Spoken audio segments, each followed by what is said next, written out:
Hello friends, welcome to my channel Spice, Dice and Everything Nice.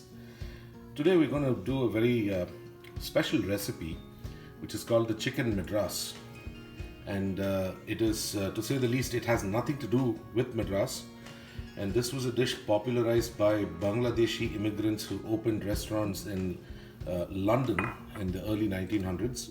Bangladeshis were the first proprietors and chefs of many Indian restaurants in London, and so to cater to a lot of Tamil population that was there, they just created this dish. So I will share how this dish is made. Here are the ingredients. We have about 600 grams of chicken thighs, boneless chicken thighs that have been cut. There is no marination in this recipe.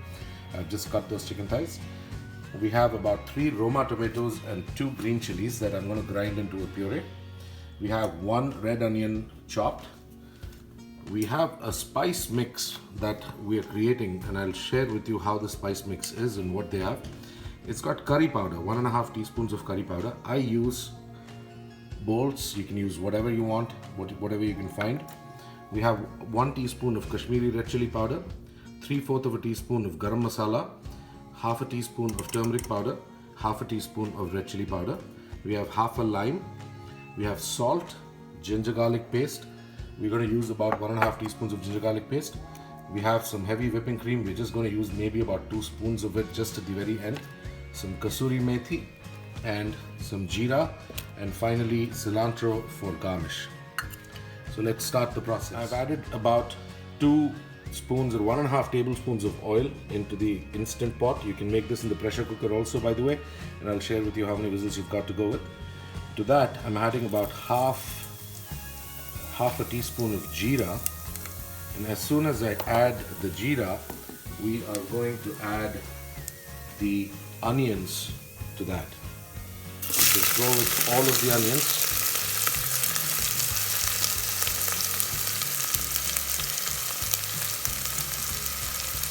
And give it a good stir.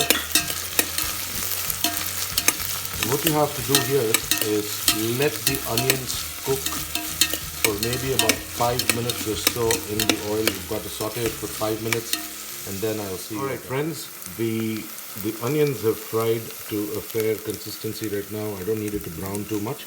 At this point, I add 2 teaspoons of ginger garlic paste, 2.5 teaspoons. Remember, we didn't marinate the chicken in ginger garlic, so this is the only ginger garlic that we're adding. And start frying this just a little bit. And what I want you to do right at this point is add a few other ingredients as well. The entire spice mix that we have, right? So just add all of it. And then you also add the kasuri methi.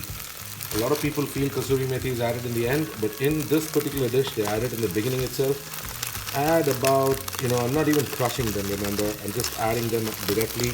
Maybe about 1.5 or 1 spoon of kasuri methi to be added to the overall dish for the amount that we're making. And what you're going to do is just mix this up. You notice that the spices are going to stick around a little bit in the pan or in the pressure cooker, whichever you cook with. So what you have to do is just add a tad bit of water to it in order for it to not stick around, and just add that water, mix it up. It's going to take away all of the stuff stuck in the bottom. Allow this to cook for about 3-4 minutes, and then we will add the rest of the stuff. Alright friends, it's that time. It's about 2-3 minutes of cooking the masala. I'm not waiting for the oil to come out or anything. I'm just cooking the masala, and then I'm adding all of the chicken in there.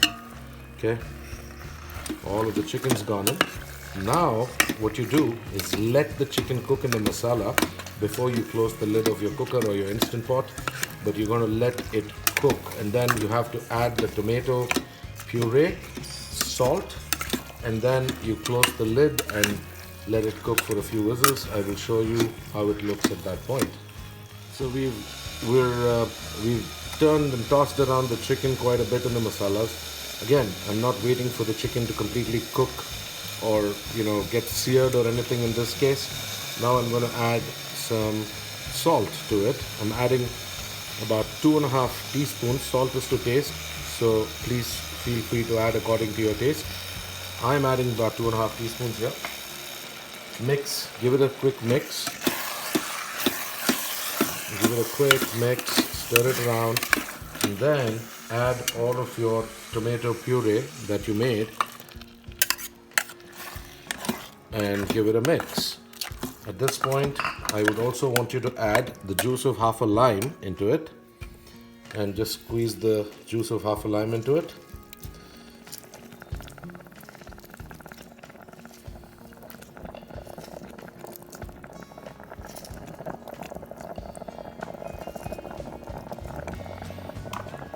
And if what you're seeing is bubbling up off the chicken itself, you don't need to add any water. Remember, the tomato puree is going to provide the water, so I have not added any water at all to this. And at the end, you would notice that the chicken has its own gravy, which is fairly well done. At this point, I am going to put the lid on the Instant Pot, and if it is the Instant Pot, I would like you to pressure cook this for about 14 minutes, and you have to keep it in vent sealed, and then you should leave it for natural pressure release. If it is the pressure cooker, leave it for 3 whistles, and that's it. And then right after we come back, we're going to just add a couple of ingredients for the garnish and the heavy cream, 2 spoons of that, and we'll be done. All right, so we are at the end of the pressure cooking session, and you will see that a lot of the oil has actually come up. Now we move this to the saute mode for a few minutes. We're just going to mix this up, okay? And what we're going to do here is add about just 2 tablespoons of heavy cream to it. This just adds the creaminess and texture to the dish. And then we are going to add our cilantro, chopped cilantro. The cilantro is going to add a lot of flavor to this dish. This, by the way, is inspired chicken Madras, and I can tell you that this is going to be very tasty with rice, especially if you make it with a peas pulao or something like that. So enjoy, subscribe to the channel, and do click the bell icon to like the video when you get a chance. Thank you.